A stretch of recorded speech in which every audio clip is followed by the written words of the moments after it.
بسم اللہ الرحمن الرحیم۔ السلام علیکم ورحمۃ اللہ وبرکاتہ۔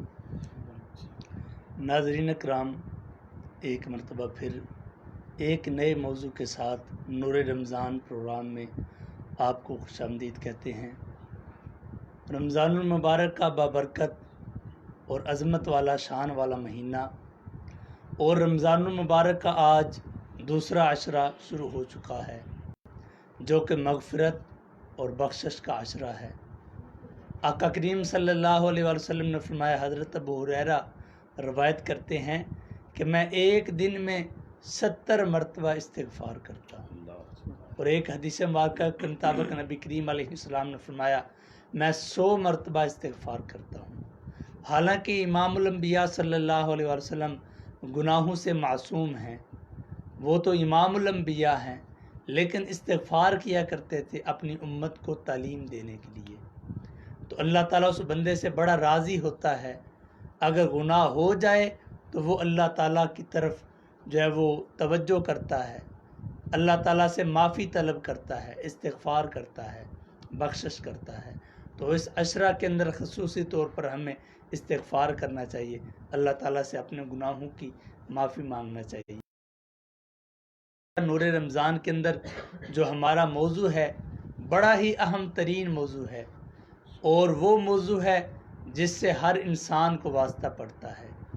اللہ تعالیٰ کا ارشاد ہے، کل نفس ذائقۃ الموت، ہر نفس نے موت کا ذائقہ چکھنا ہے۔ ہر جو بھی جس کے اندر جان موجود ہے، ایک نہ ایک دن اس نے دنیا سے جانا ہے، اور اس کے کیا مسائل ہیں، کیا کام ہیں، ہماری شریعت کیونکہ مکمل ضابطہ حیات کا نام پر ہمیں بیان کیا گیا کہ ہمیں کیا کرنا چاہیے۔ ایک بندہ جس کو موت کا وقت اس کا قریب آتا ہے، اس کے جو گھر والے ہیں ان کو کیا کردار ادا کرنا چاہیے، اور جب روح اس کی قبض ہو جاتی ہے اس کے بعد گھر والوں کی کیا ذمہ داری ہے، اس کے بعد اس کے کفن دفن کا جو انتظامات ہے وہ کیسے کرنا ہے۔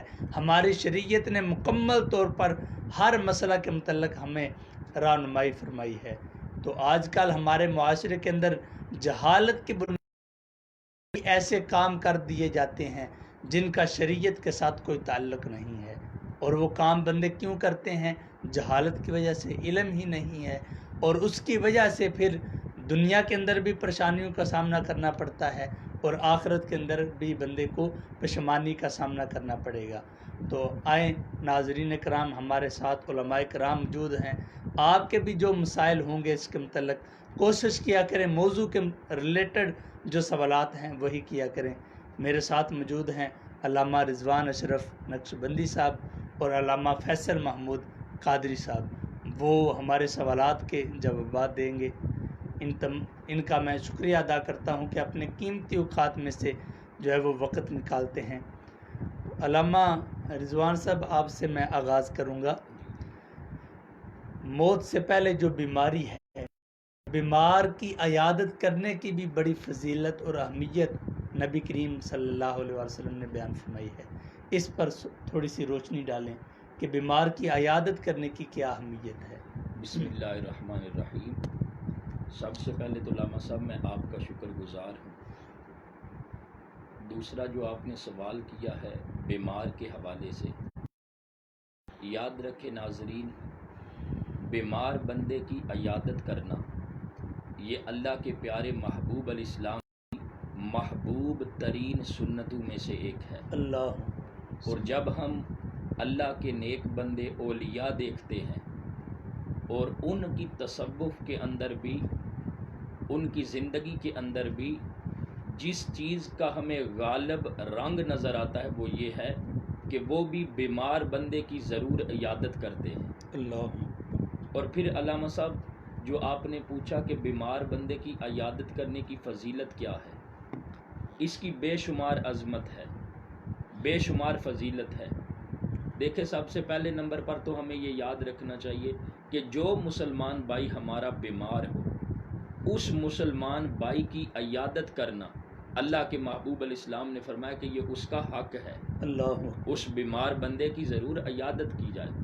اور پھر اس کی فضیلت اس قدر ہے کہ حدیث مبارکہ کے اندر آتا ہے کہ جب مسلمان بندہ دوسرے اپنے بیمار مسلمان بھائی کی عیادت کے لیے نکلتا ہے، اگر وہ صبح کے وقت نکلا ہے تو اس کے ساتھ 70,000 فرشتے نکلتے ہیں اللہ جو اس بندے کے لیے جو عیادت کے لیے نکلا ہے شام تک اس کے لیے اللہ کی بارگاہ میں دعا مانگتے رہتے ہیں۔ اللہ اور پھر اگر وہ بندہ شام کے وقت نکلا ہو بھی اس کے ساتھ 70,000 فرشتے نکلتے ہیں اور وہ صبح ہونے تک اس بندے کے لیے اس کے حق میں دعا مانگتے رہتے ہیں۔ اللہ اور پھر علامہ صاحب جو بیمار بندے کی کرتا ہے اس کے لیے اللہ رب العزت جنت کے اندر جو ایک باغ ہے اس کو وہ عطا فرماتا ہے۔ واہ سبحان اللہ۔ اور پھر جو بیمار بندے کی عیادت کے لیے اپنے گھر سے جو چلتا ہے، حدیث مبارکہ کی روح سے اس کی فضیلت یہ ہے اس کا چلنا اس طرح ہے جیسے وہ جنت کے اندر ٹہل رہا ہے۔ واہ سبحان اللہ۔ اور آقا کریم صلی اللہ علیہ وآلہ وسلم تو یہاں تک ایک یہودی لڑکا جو بیمار ہوا تو نبی کریم علیہ السلام اس کی عیادت کرنے کے لیے بھی اس کے گھر میں چلے گئے، اور آقا کریم صلی اللہ علیہ وآلہ وسلم نے اس کو جا کر دعوت دی، اے نوجوان اسلام قبول کر لے۔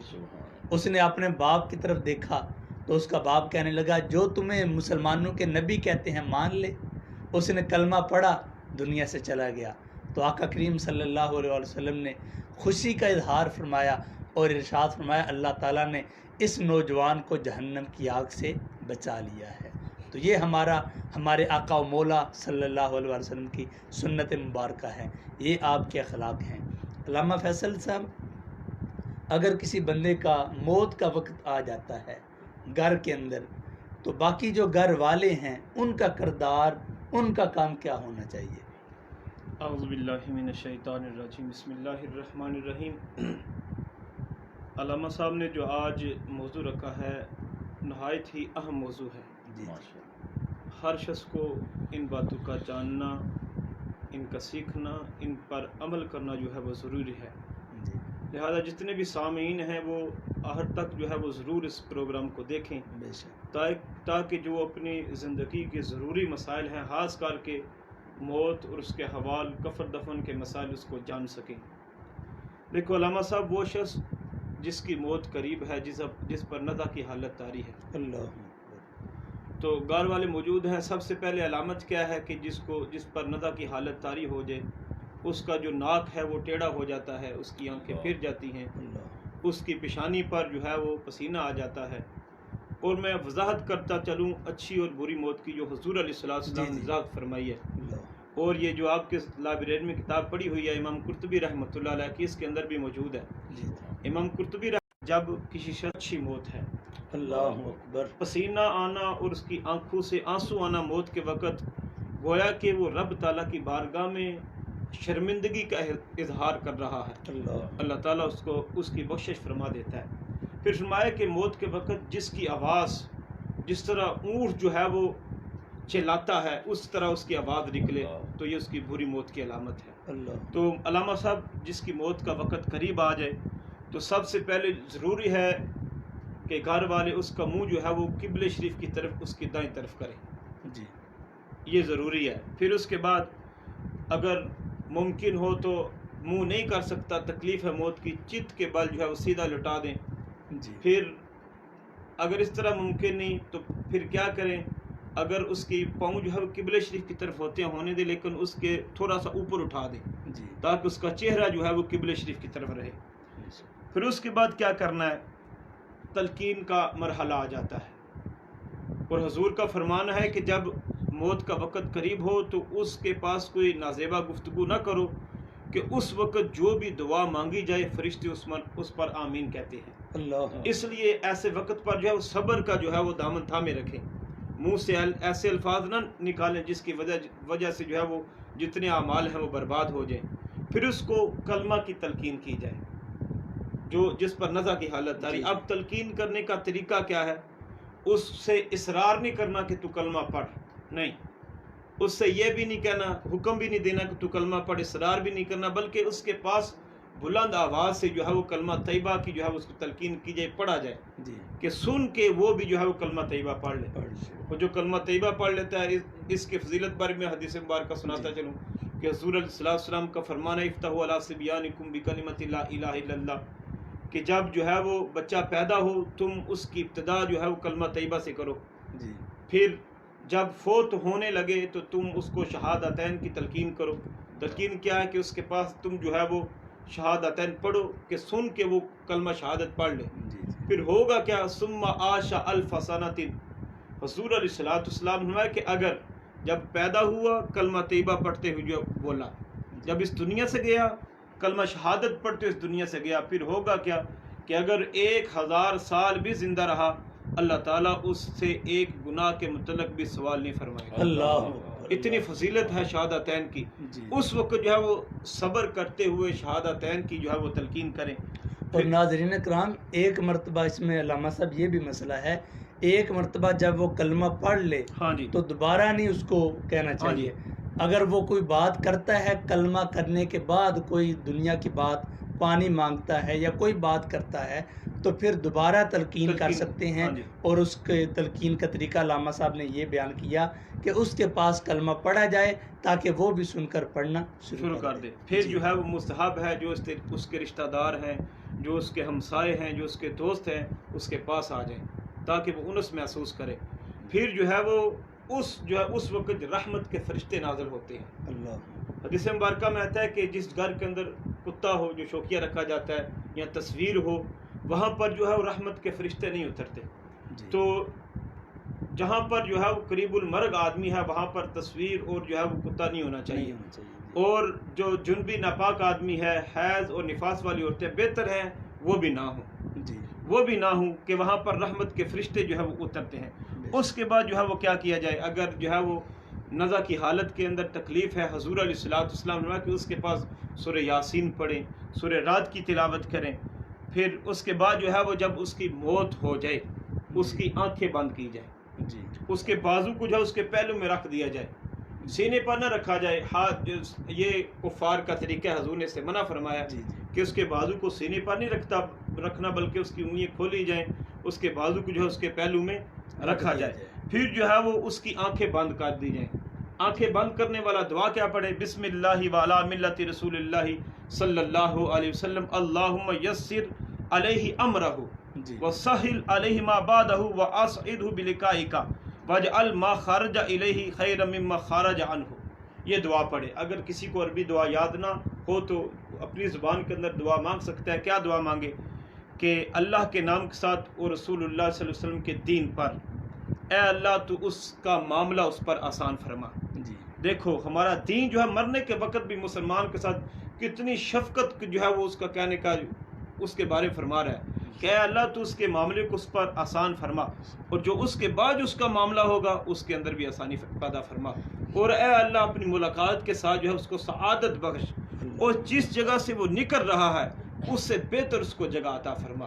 آنکھیں بند کرتے ہیں جو اس پر جو ہے وہ دعا پڑھنی ہے. جب اس کی موت ہو جائے تو اس کے پیٹ پر جو ہے وہ کوئی باری چیز لوہا وغیرہ یا گیلی میٹھی جو ہے رکھ دیں، اور اتنی بھی وزنی نہ ہو کہ اس کو تکلیف پہنچے.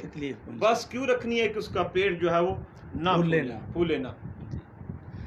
تو ناظرین اکرام، یہ جتنے کام بتائے یہ اس وقت گھر والے کریں گے جب نزع کا وقت ہوگا، اور یہ بڑا مشکل ترین وقت ہوتا ہے.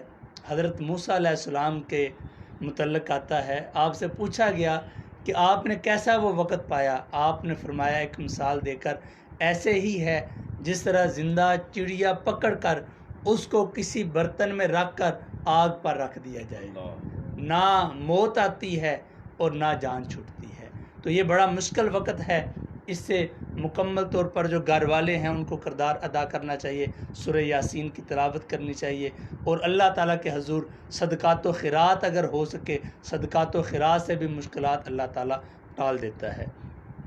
اس کے بعد علامہ صاحب، بعض بندے کوئی مشکل وقت آتی ہے موت کی تمنا کرنا شروع کر دیتے ہیں، اس کے متعلق حدیث مبارکہ.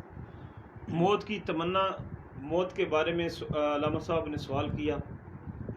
حضور علیہ السلام نے اپنے صحابہ کو تعلیم دی، اور ہمارے لیے بھی قیامت تک وہ تعلیم ہے کہ حضور علیہ الصلوۃ والسلام نے فرمایا کہ ہرگز تم موت کی تمنا نہ کیا کرو، جی بلکہ تم رب کی بارگاہ میں دعا کیا کرو، کیا الہی اگر ہمارا اس دنیا میں رہنا ہمارے لیے بہتر ہے تو ہمیں زندہ رکھ، جی ہمارا جب اس دنیا سے جانا ہمارے لیے بہتر ہے تو ہمیں اس دنیا سے لے جا۔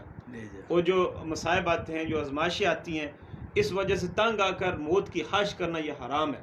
جی اس طرح جو ہے وہ اللہ کی آزمائش پر بندے کا پورا نہ اترنا اس کی ناکامی ہے، اس لیے جو ہے موت کی خواہش نہیں کرنی چاہیے۔ بے شک، اور کئی حدیث مبارکہ علامہ صاحب میں نے پڑھی جس میں نبی کریم علیہ السلام نے زیادہ عمر کی فضیلت کو بیان فرمایا کہ مومن کے لیے بہتر ہے اس کی عمر لمبی ہو اور اس کے اعمال اچھے ہوں۔ جتنے ناظرین کرام دیکھ رہے ہیں، ثاقب جوید بھائی، حافظ شہباز بھائی، ملک عبداللہ بھائی، سلیم رضا صاحب، محمد عامر بھائی، قاسم سید شاہ صاحب، چودھری اویس بھائی اور علامہ محمد جمیل اعظمی صاحب ہمیں دیکھ رہے ہیں اور دعائیں دے رہے ہیں، آمین۔ اللہ تعالیٰ آپ کی دعائیں قبول فرمائے۔ محمد حسنین بھائی، طیب محمود بھائی اور سجاد بھائی جو مستقل ہمارے ناظر ہیں، دیکھنے والے ہیں، وعلیکم السلام ورحمۃ اللہ وبرکاتہ۔ ملک قمر فروخ صاحب اور شیراز بھائی۔ علامہ صاحب ایک بڑا اہم سوال آیا ہے کہ اگر جس کمرے کے اندر بندہ ایسا موجود ہے، قریب المرگ بندہ، وہاں پر کسی پیر صاحب کی فوٹو لگی ہے کمرے کے اندر، تو اس کے متعلق کیا حکم ہے؟ دیکھو، چاہے پیر صاحب کی فوٹو ہو یا والدین کی تصویر ہو یا کسی بھی جاندار کی تصویر ہو، جی حضور علیہ الصلوۃ والسلام نے اس سے منع فرمایا ہے۔ جو ہے وہ جو بھی تصویر ہے اس کو اگر آپ نے یادگیری کے طور پر رکھنا ہے تو پردے کے اندر رکھیں۔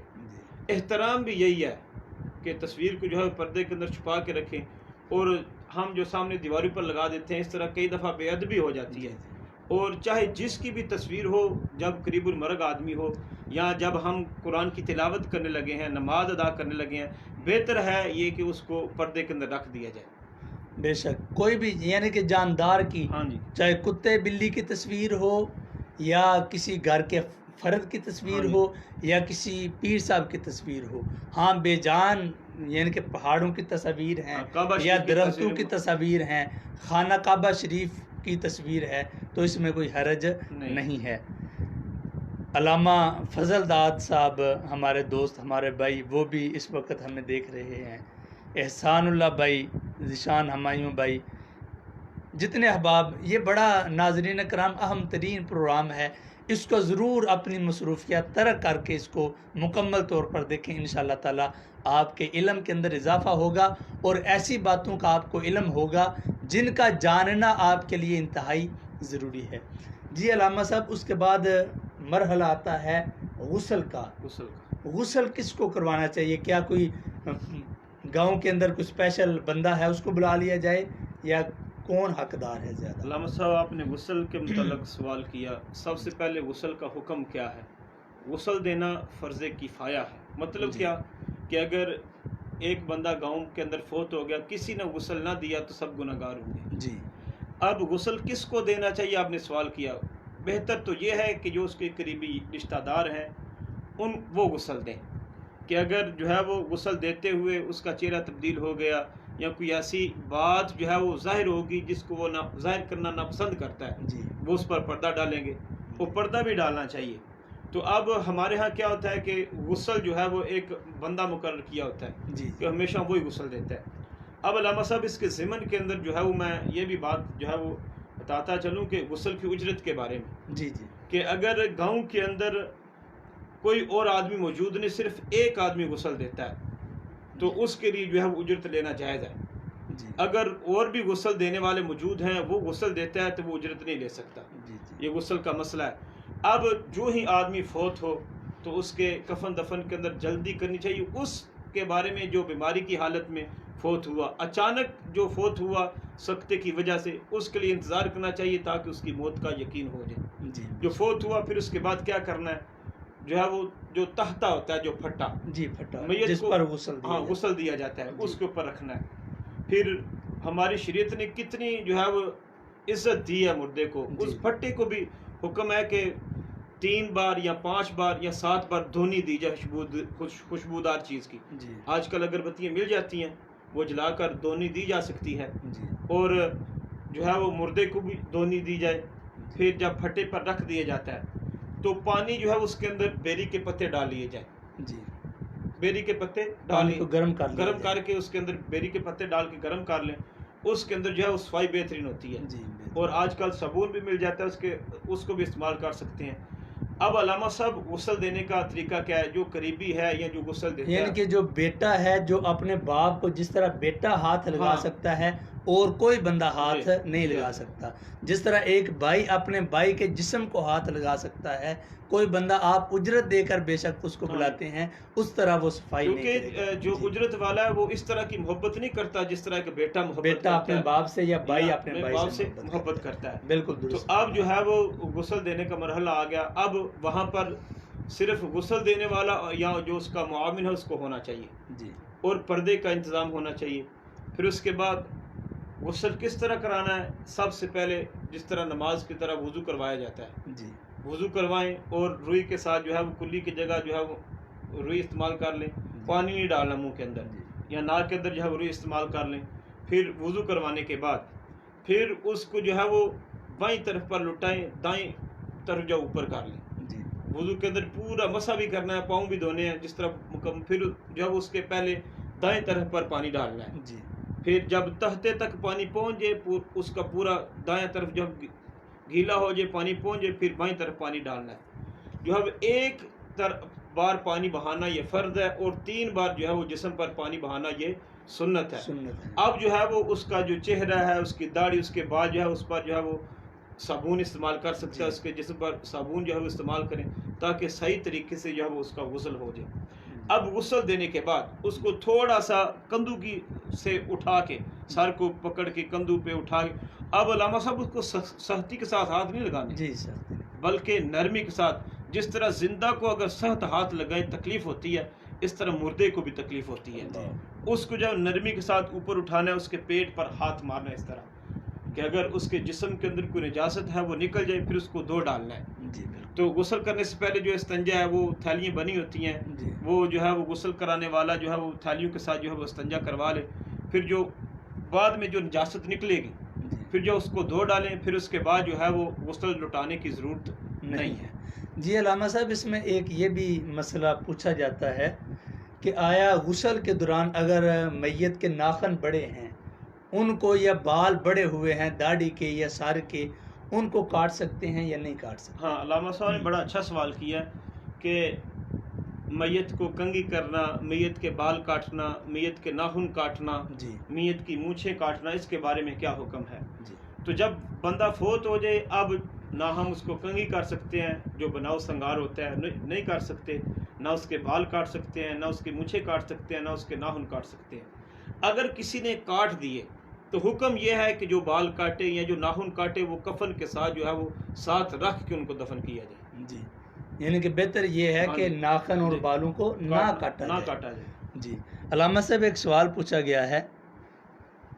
جی احسان اللہ بھائی، وعلیکم السلام ورحمۃ اللہ وبرکاتہ. میت اللہ صاحب خوش آمدید. ڈاکٹر عامر علی صاحب ماشاءاللہ. اظہر فروق بھائی ہمیں دیکھ رہے ہیں.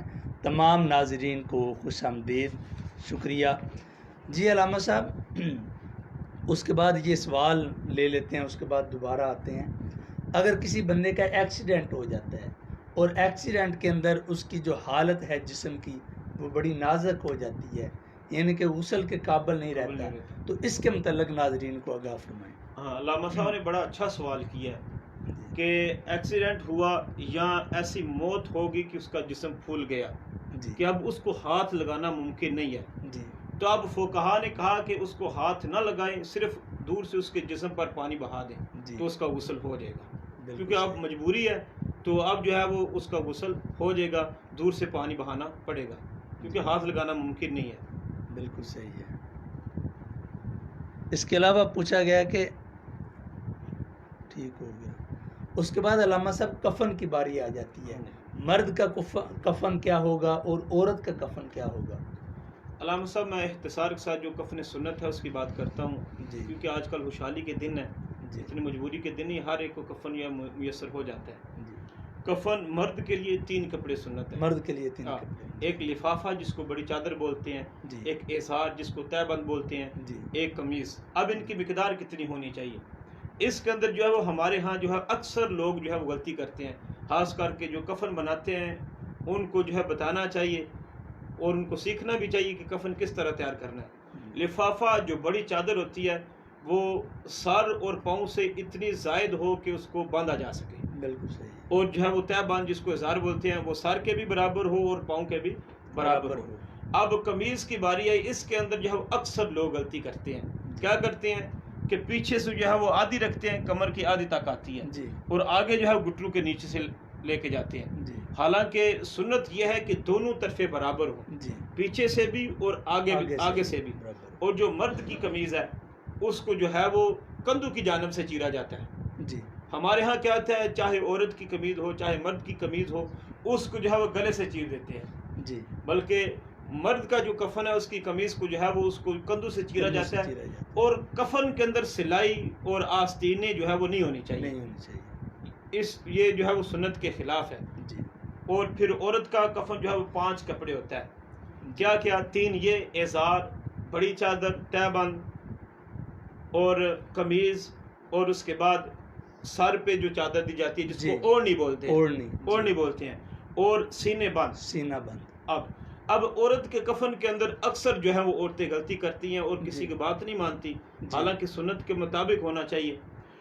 جو ہے وہ بڑی چادر اور جو تہ بند ہے وہ تو ٹھیک جی بناتے ہیں، جی لیکن قمیض کی جب باری آتی ہے، قمیض جو ہے وہ گھٹنوں سے نیچے تک ہونی چاہیے دونوں طرف سے۔ جی پھر اس کے بعد اوڑھنی کی باری آتی ہے، جس طرح ہم دنیا کے اندر اوڑھنی اوڑھتے ہیں اس طرح کفن کے اندر نہیں دینی، جی بلکہ کیا کرنا ہے، اوڑھنی جو ہے وہ اتنی چوڑی ہو کہ اس کا منہ جو ہے وہ ڈھک سکے۔ کیا کرنا ہے، کمر سے لے کے نیچے بچھانی ہے، پھر اس کو جس طرح پردہ ڈالتے ہیں جی اس طرح اس کے چہرے پر جو ہے وہ ڈالنی ہے۔ جی اب اس طرح جو ہے وہ اوڑھنی اس کی تیار کرنی ہے۔ پھر سینے باندھ جو ہے وہ کتنا ہونا چاہیے؟ بہتر یہ ہے کہ رانوں سے لے کر جو ہے وہ اس کے سینے تک، گردن تک جو ہے وہ سینے بند ہونا چاہیے۔ اب کفن پہنانے کا طریقہ بھی علامہ صاحب بتا دوں، جی جی مرد کو کیا طریقہ ہے، عورت کو کیا طریقہ ہے۔ کفن پہنانے کا طریقہ یہ ہے، مرد کو سب سے پہلے چارپائی پر غسل دینے کے بعد کفن کو خوشبو لگا لے، کفن کو خوشبودار چیز کی دھونی دے لے، اور کفن بھی اچھا ہونا چاہیے، اچھا کپڑا ہونا چاہیے، اچھا کپڑا ہونا چاہیے، کیونکہ اس کے متعلق حدیث مبارکہ میں بھی ملتا ہے کہ اچھا کفن ہوگا تو وہ مردہ باقی مردوں کے درمیان فخر کرے گا کہ میرے گھر والوں نے اچھا کفن مجھے پہنا۔ اور بہتر یہ ہے کہ جو زندگی کے اندر جو اپنے عید کے موقع پر کپڑے پہنتا تھا، جمعۃ المبارک کے موقع پر، اپنے خوشی کے موقع پر اچھے کپڑے پہنتا تھا، اس طرح کا کفن بھی اچھا ہونا چاہیے۔ جی اور مستحب یہ ہے کہ سفید جو ہے وہ کفن ہونا چاہیے، کہ جنتو کا لباس سفید رنگ کا ہوگا۔ پھر کفن پہنانے کا طریقہ کیا ہے؟ سب سے پہلے جو بڑی چادر جس کو لفافہ بولتے ہیں وہ چارپائی پر بچھا دیں، پھر اس کے بعد تہ بند بچھا دیں، پھر قمیض کا جو ہے وہ ایک پلہ جو ہے وہ بچھا دیں، دوسرے پلے کو جو ہے وہ سرہانے کی طرف پکڑ کے رکھیں، اس کے اوپر جو ہے وہ میت کو لٹا دیں، پھر اس کے بعد جو قمیض ہے اس کے مردے کے اوپر کر دیں، پھر جو ہے وہ اس کے سجدے کی جگہ ہاتھ، گھٹنے، چہرہ، ماتھا، پاؤں، اس پر خوشبو لگائی جائے، یہ مستحب ہے۔ پھر اس کے بعد جو ہے وہ سب سے پہلے جو بایاں پلہ ہے تہ بند کا، اس کو جو ہے لپیٹا جائے، پھر جو ہے وہ دایاں پلہ لپیٹا جائے، پھر اس طرح بڑی چادر کا بایاں پلہ لپیٹا جائے، پھر جو ہے وہ دایاں پلہ لپیٹا جائے، تاکہ دایاں پلہ جو ہے وہ اوپر آئے۔ یہ مرد کو کفن پہنانے کا طریقہ ہے۔ عورت کو کفن پہنانے کا طریقہ علامہ صاحب یہ ہے کہ جس طرح جو ہے وہ سب سے پہلے جو ہے وہ جو سینے باندھ ہے جی اس کو جو ہے وہ چارپائی پر بچھایا جائے، جی پھر اس کے اوپر بڑی چادر، پھر جو ہے وہ تہ بند، پھر جو اس کی قمیض ہے جی اس کو رکھا جائے، اور قمیض کے جو ہے وہ نیچے جو ہے وہ اس کی جو چنی جس کو چادر اوڑھنی بولتے ہیں جی وہ رکھی جائے۔ پھر کیا کرنا ہے، پھر جو ہے وہ قمیض پہنانے کے بعد اس کی جو 2 مینیاں بالوں کے 2 حصے کیے جائیں، اس کو جو ہے وہ دونوں طرف جو ہے وہ رکھ دیا جائے سینے کے اوپر، پھر اوپر جو ہے وہ اوڑھنی کر دی جائے، جو اس کی کمر کے نیچے اس طرح جو ہے وہ پڑی ہوئی ہے، اس کے سر کے اوپر سے جس طرح پردہ ڈالا جاتا ہے اوڑھنی ڈال دی جائے، پھر اس کے بعد جو تہ بند پہلے بایاں طرف اس کو لپیٹا جائے، پھر دایاں طرف، پھر بڑی چادر پہلے بائیں طرف سے پھر بائیں طرف سے، اس کے بعد سینے بعد جو ہے وہ اس کو لپیٹ دیا جائے، یہ عورت کو کفن پہنانے کا جی طریقہ ہے۔ ناظرین اکرام، علامہ صاحب نے بڑی تفصیل کے ساتھ کفن کا طریقہ کار آپ کے سامنے بیان کیا۔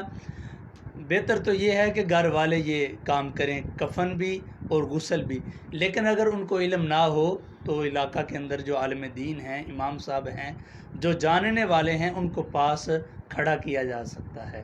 اور آج کل تو بڑی سہولیات ہیں، دعوت اسلامی والوں نے ایک اپلیکیشن تیار کی ہے جس کے اندر مکمل طور پر پریکٹیکل کر کے طریقہ کار بتایا گیا ہے۔ علامہ فیصل صاحب یہ بھی ارشاد فرمائیں کہ آیا جو کفن پر لکھا جاتا ہے کلمہ وغیرہ یا درود شریف، اس کے متعلق کیا حکم ہے، لکھنا چاہیے یا؟ علامہ صاحب نے بڑا اچھا سوال کیا، میں مطالعہ کر رہا تھا، ایک بزرگ کی بات جو ہے لکھی ہوئی تھی۔ سب سے پہلے قبر کے اندر عہد نامہ رکھتے ہیں یا شجرہ رکھتے ہیں، اعلیٰ حضرت فاضل بریلوی رحمۃ اللہ علیہ نے اس کو رکھنے کی اجازت دی ہے کہ قبلہ شریف کی طرف طاق بنا لے، اس کے اندر رکھ دے۔ جی ٹھیک ہے۔ اب جو ہے وہ کفن پر جس کو ہم الفی بولتے ہیں، الفی لکھنا، جی جو ہے وہ عہد نامہ لکھنا، اس کے بارے فقہا نے فرمایا کہ لکھنے کی اجازت ہے۔ جی پھر ایک بزرگ ان کے بارے میں پڑھ رہا تھا کہ جو ہے وہ جب ان کا وصال ہوا، وصال مرنے کے بعد کسی نے ان کی جو ہے وہ سینے پر جو ہے وہ کلمہ طیبہ لکھا، لا الہ الا اللہ محمد رسول اللہ۔ جی تو جب وہ فوت ہوئے، خواب کے اندر دیدار کسی کو نصیب ہوا، پوچھا کہ اللہ تعالیٰ نے آپ کو کیسے جنت عطا فرمائی؟ اللہ، کہا کہ جو میرے سینے پر کلمہ طیبہ لکھا ہوا تھا، فرشتوں نے آتے ہی پڑھ لیا، اللہ اس وجہ سے میری بخشش ہو گئی ہے۔ واہ سبحان اس لیے الفی کے اوپر جو ہے وہ کلمہ طیبہ لکھنا، کلمہ شہادت لکھنا، درود پاک لکھنا، اس سے جو ہے وہ ضرور مرنے والے کو برکت حاصل ہوگی۔ پھر لکھنے کا طریقہ کیا ہے؟ اگر میت کی پیشانی پر لکھنا ہے یا سینے پر لکھنا ہے تو انگلی کے ساتھ لکھنا ہے، انگلی شہادت کی جو انگل ہے وہ اس کے ساتھ جی لکھا جائے، سیاہی استعمال نہیں کر سکتے۔ جی اور جو کفن پر ہم لکھتے ہیں جس کو ہم کیری بولتے ہیں، کیری بولتے ہیں، اس کے ساتھ لکھا جائے، جو ہے وہ یہ کفن پر الفی لکھنی جو ہے وہ جائز ہے اور باعث برکت ہے، برکت ہے۔ جی ناظرین کرام، اگر سینے پر یا پیشانی پر لکھنا ہے تو پھر شہادت کی انگل کے ساتھ اس کو لکھنا ہے۔ تو علامہ صاحب بعض اوقات بندے بڑا لیٹ کرتے ہیں، فلاں صاحب آ رہے ہیں تو جنازے کو لیٹ کر دیا جاتا ہے، اس کے متعلق حدیث مبارکہ میں کیا رہنمائی ملتی ہے؟ ہاں، جو مردہ ہے اس کے کفن دفن کے اندر انسان کو جلدی کرنی چاہیے، اور حضور کا فرمان ہے، پھر فرمایا کہ اگر نیک ہے جی اس کو اس کے اچھے ٹھکانے کی طرف جلدی لے کے جاؤ، جی، اگر وہ برا ہے تو اب اس کی برائی کا بوجھ جو ہے وہ اپنے قدوں سے جلدی اتار دو۔ جی، یہ حضور کی حدیث کا مفہوم ہے، اس لیے جو ہے وہ کفن دفن کے اندر جو ہے وہ جلدی کرنی چاہیے۔ آج کل بڑی سہولیات ہیں، بعض بندے گاڑیاں لے کر جنازے کے ساتھ چلتے ہیں، بہتر طریقہ پیدل ہے یا سواری پر سوار ہو؟ ہاں علامہ صاحب، اگر ممکن ہو، بعض دفعہ جو ہے وہ بارش کا موسم ہوتا ہے یا رستہ خراب ہوتا ہے، مجبوراً گاڑی پہ لے کے جانا پڑتا ہے، جی، لیکن اگر ممکن ہو تو جنازے کو پیدل کندھوں پر اٹھا کے لے جانا یہ سنت ہے۔ جی، اور حضور علیہ السلام فرمایا کہ جو بندہ میت کو 40 قدم جو ہے وہ کندھا دے کے چلتا ہے، اللہ تعالیٰ اس کے 40 کبیرہ گناہوں کو معاف فرماتا ہے۔ واہ سبحان اللہ، کتنی فضیلت ہے! تو جو ہے وہ جنازے کو جو ہے وہ کندھوں پہ لے کے جانا چاہیے۔ اگر کسی بندے کی مجبوری نہ ہو ناظرین کرام، کوئی بیمار ہے یا کسی کو کوئی تکلیف ہے، درد وغیرہ ہے، تو پھر وہ سواری پر جا سکتا ہے، لیکن بہتر طریقہ کار جو حدیث مبارکہ میں بیان کیا گیا ہے وہ پیدل ساتھ چلنا ہے۔ تو علامہ صاحب، کلمہ طیبہ کا ورد کیا جاتا ہے، تو اس کے متعلق پہلے جو فقہائے کرام ہیں انہوں نے تو منع کیا ہے، لیکن آج کل کیا حکم ہے؟ کیا کلمہ طیبہ پڑھ سکتے ہیں یا؟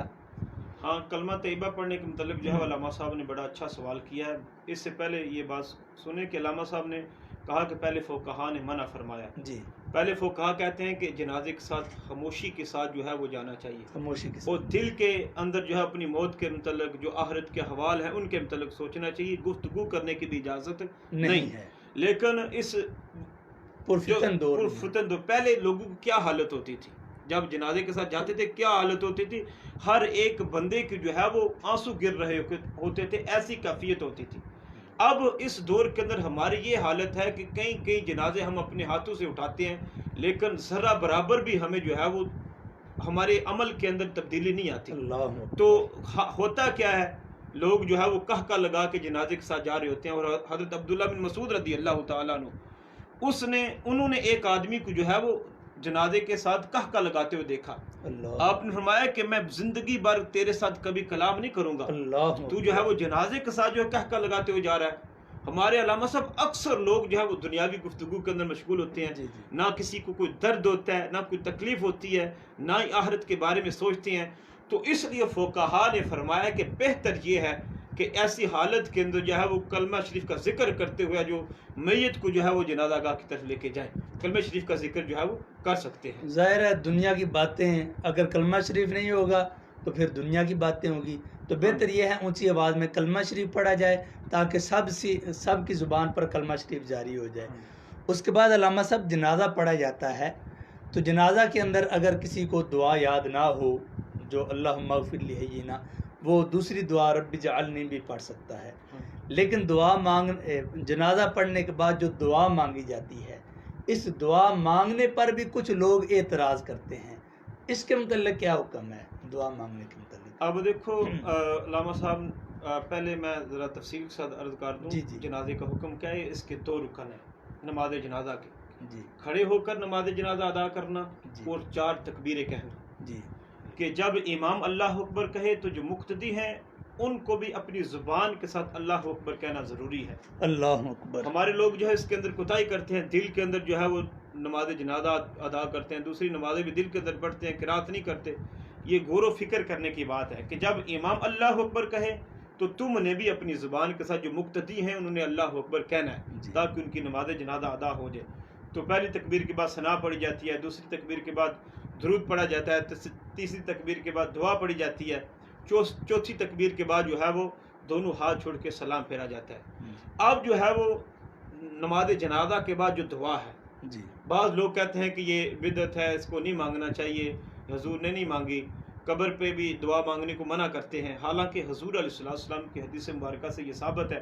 ایک دفعہ حضرت عمر فاروق رضی اللہ تعالیٰ عنہ ایک جنازے سے لیٹ ہو گئے. جنازہ ادا کرنے کے بعد لوگ جو ہے وہ دعا مانگنے لگے, تو حضرت عمر فاروق رضی اللہ تعالیٰ عنہ انہوں نے دور سے آواز دے کر کہی, کیا لوگوں ٹھہر جاؤ, اب تو تم نماز ادا کر چکے ہو, اب مجھے دعا کے اندر شامل کر لو, دعا کے اندر شامل کر لو.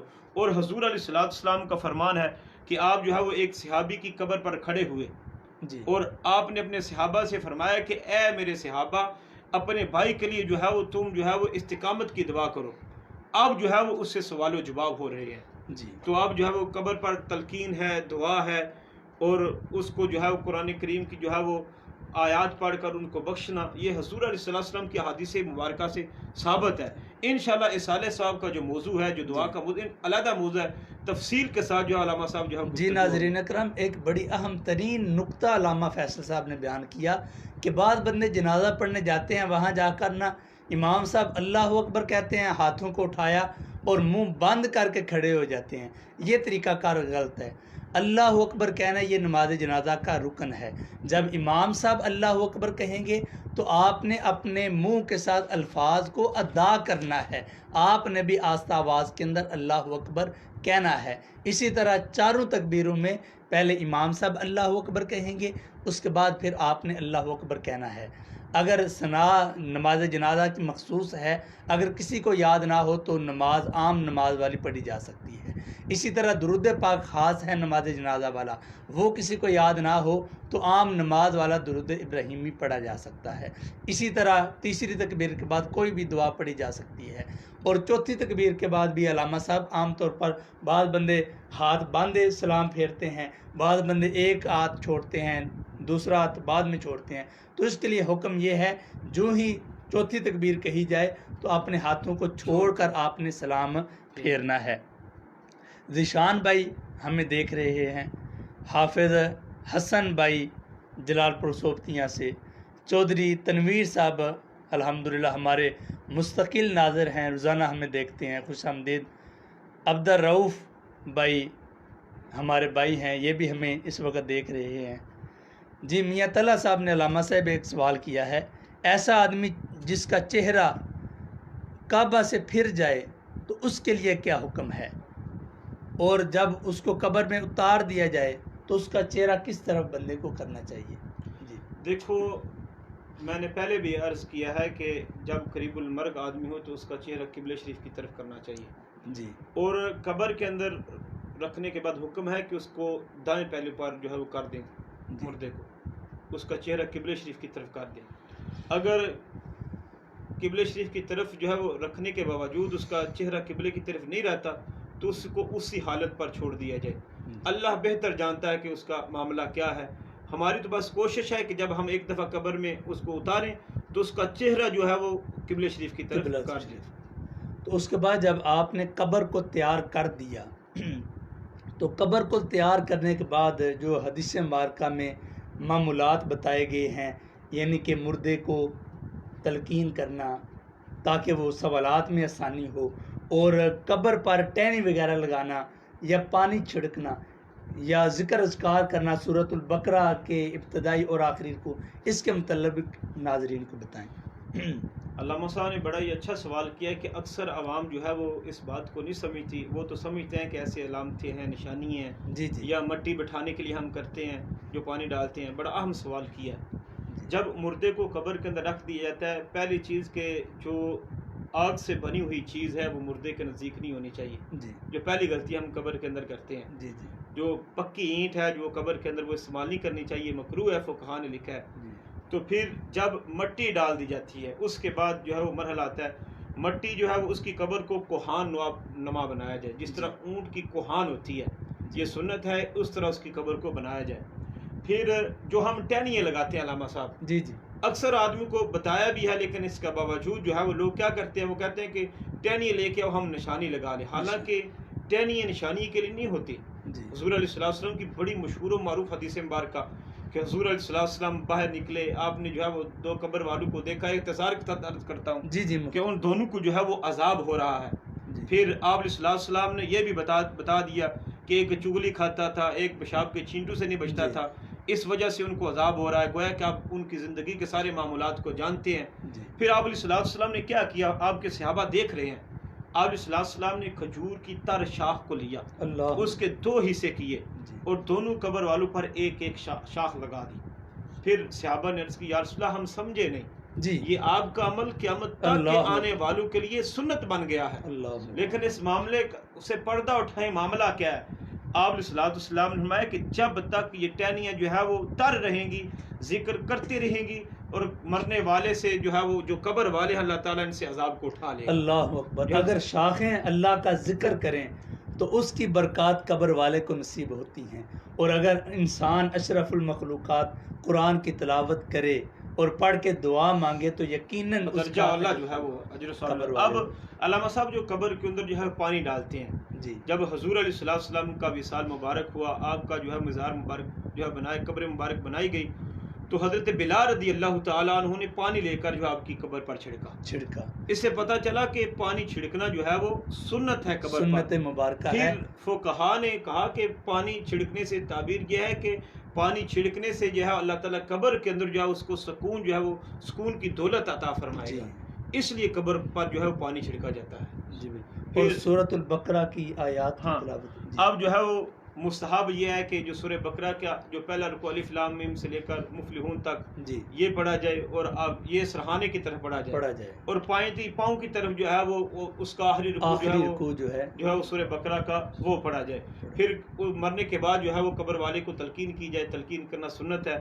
عربی کے الفاظ ہیں کل ما کنت علیہ اشہد اللہ الہ الا اللہ وان محمد عبدہ ورسولہ، کہ تو کہہ کہ میں گواہی دیتا ہوں کہ اللہ کے سوا کوئی معبود نہیں اور محمد صلی اللہ علیہ وسلم کے سچے رسول ہیں، اور تو کہہ کہ میں جو ہے وہ اللہ کے رب ہونے پر راضی ہوں، اسلام کے دین ہونے پر راضی ہوں، اور جو ہے وہ قرآن کو اپنا ایمان مانتا ہوں. اگر کسی کو عربی الفاظ یاد نہ ہو تو اپنی زبان کے اندر سے اس کو تلقین کہہ سکتا ہے. اور تلقین کہنے سے طریقہ کیا ہے کہ اس کا نام لے کر جو ہے وہ آگے اس کی والدہ کا نام لے کہ فلاں جو فلاں عورت کا بیٹا ہے.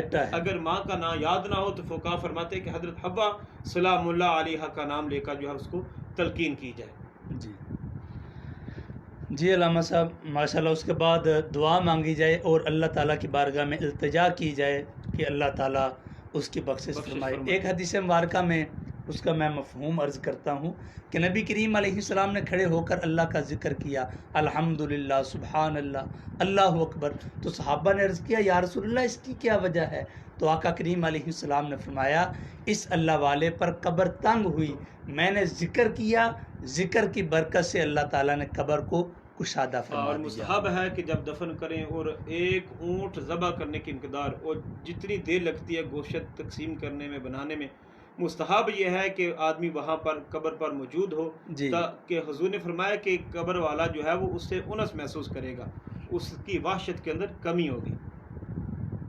جی ملک قمر فروخ صاحب پوچھ رہے ہیں کہ میرے سوال کا جواب، تو آپ کے سوال کا جو ایکسیڈنٹ والا وہ عرض کیا ہے کہ اگر غسل دینا ناممکن ہو، یعنی کہ ہاتھ لگانے سے تکلیف ہو، تو دور سے پانی کو بہایا جا سکتا ہے۔ ہاں، اگر علامہ صاحب ان کے ذہن کے اندر یہ آ رہا ہوگا کہ اگر پانی استعمال کرنا بھی ممکن نہ ہو جی تو آپ جو ہے اس کو تیمم کروا سکتے ہیں۔ جی اب حکم ہے کہ اس کو جو ہے تیمم کروایا جائے کہ ایسی حالت ہو گئی ہے کہ اب اس کو غسل دینا ناممکن ہے، تو اس کا خلیفہ جو ہے وہ شریعت نے مقرر کیا ہے کہ اس کو تیمم کروائیں، اس کا غسل یعنی کہ بالکل اگر پانی سے زیادہ نقصان کا اندیشہ ہے جی ہاں، تو تیمم کی صورت جو ہے وہ موجود ہے۔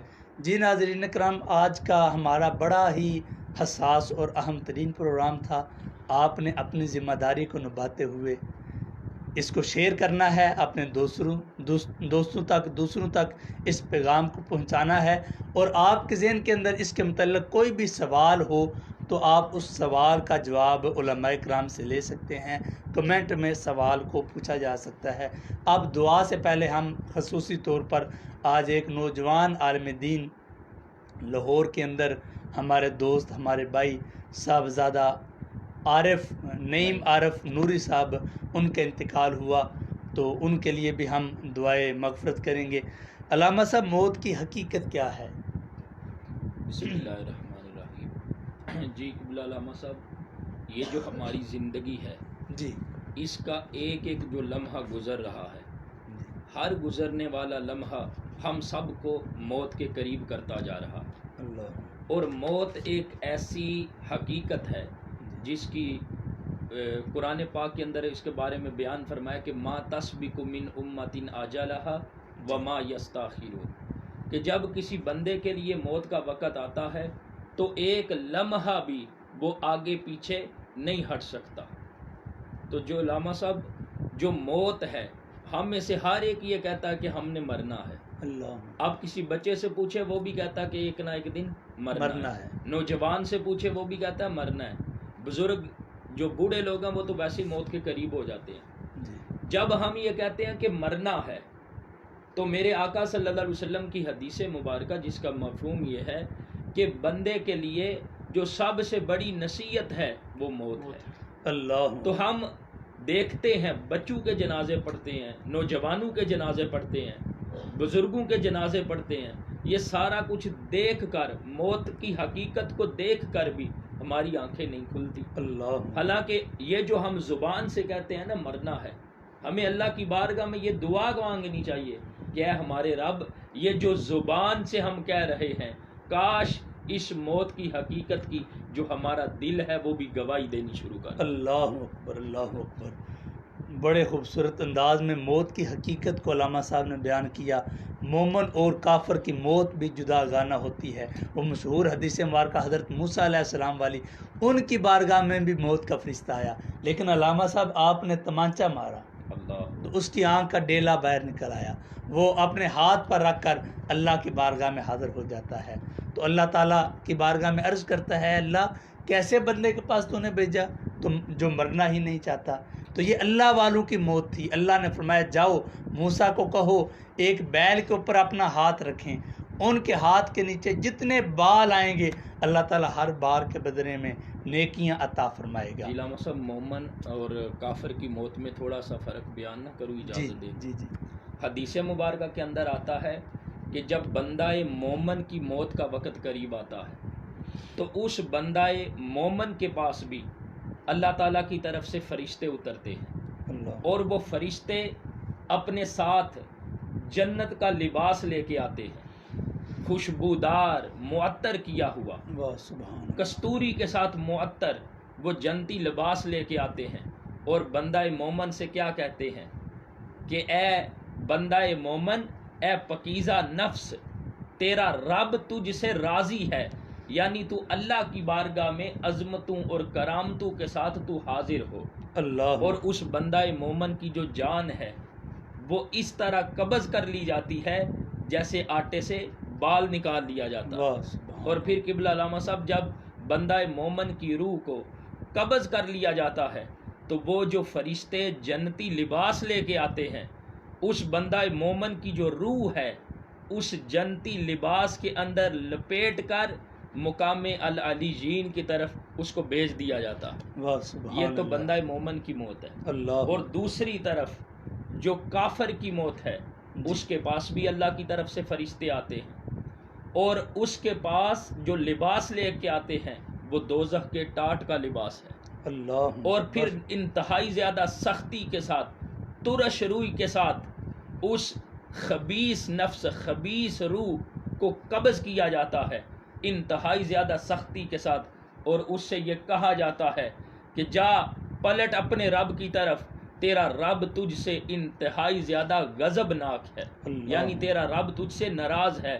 اور جب اس کافر کی روح کو قبض کر لیا جاتا ہے تو وہ جو فرشتے دوزخ کے ٹاٹ لاتے ہیں، علامہ صاحب اس دوزخ کے ٹاٹ کے اندر اس کافر کی روح کو لپیٹ کر جو مقام سجین ہے اس کی طرف اس کی روح کو بھیج دیا جاتا ہے۔ استغفر اللہ رب العالمین۔ جی ناظرین اکرام، محمد عدیل بھائی، علی عرفان بھائی، قاری محمد شفیع نشائی صاحب، محمد حسنین بھائی جو انتظامات بھی کرتے ہیں ہمارے پروگرام نور رمضان کے، امجد وڑیچ بھائی، مہر ارشد صاحب، خالد حسین صاحب، جتنے ناظرین دیکھنے والے ہیں تمام کو اللہ تعالیٰ سلامت رکھے۔ تمام علماء کرام کی دعائیں آپ کے لیے۔ جی علامہ فیصل صاحب، آپ نے دعا منگوانی ہے خصوصی طور پر صاحبزادہ نعیم عارف نوری صاحب، ان کے حق کے اندر دعا فرمائیں۔ آمین۔ بسم اللہ الرحمن الرحیم۔ الحمدللہ رب العالمین والعاقبۃ للمتقین والصلاۃ والسلام علی سیدنا الانبیاء والمرسلین آمین وعلی آلہ واصحابہ اجمعین۔ اللہم ربنا آتنا فی الدنیا حسنۃ وفی الآخرۃ حسنۃ وقنا عذاب النار۔ اللہم تقبل منا انک انت السمیع العلیم وتب علینا انک انت التواب الرحیم۔ یا الہی، سب سے پہلے تیری بارگاہ میں ہم دعا کرتے ہیں جتنے ناظرین ہیں، جتنے سامعین ہیں اور جتنے حاضرین ہیں، سب کو اپنی برکتوں سے نواز، آمین۔ خصوصی ہر برکت عطا فرما۔ یا الہی، دوسرے نمبر پر جو علامہ صاحب نے دعا کا بولا، نعیم عارف نوری صاحب، ان کی ماہ رمضان مبارک میں وفات ہوئی، ان کا وصال ہوا۔ تیرے محبوب کا فرمان ہے کہ اس ماہ مبارک میں جس کا وصال ہوتا ہے وہ قبر کے سوالات سے جو ہے وہ محفوظ ہو جاتا ہے۔ الہی مزید ان کے درجات کے اندر بلندی عطا فرما۔ یا الہی، ان کے لواحقین کو صبر جمیل عطا فرما، اس آزمائش پر اجر عظیم عطا فرما۔ تمام حاضرین کی، تمام سامعین کی، تمام ناظرین کی نیک خواہشات کو اپنی بارگاہ عالیہ میں شرف قبولیت عطا فرما۔ یا ربی بالمصطفیٰ بلغ مقاصدنا واغفر لنا ما مضى یا واسع الکرم مولاي صلی وسلم دائما ابدا علی حبیبک خیر الخلق کلہم وصلی اللہ تعالی علی خیر الخلق محمد وعلی آلہ واصحابہ اجمعین برحمتک یا ارحم الراحمین۔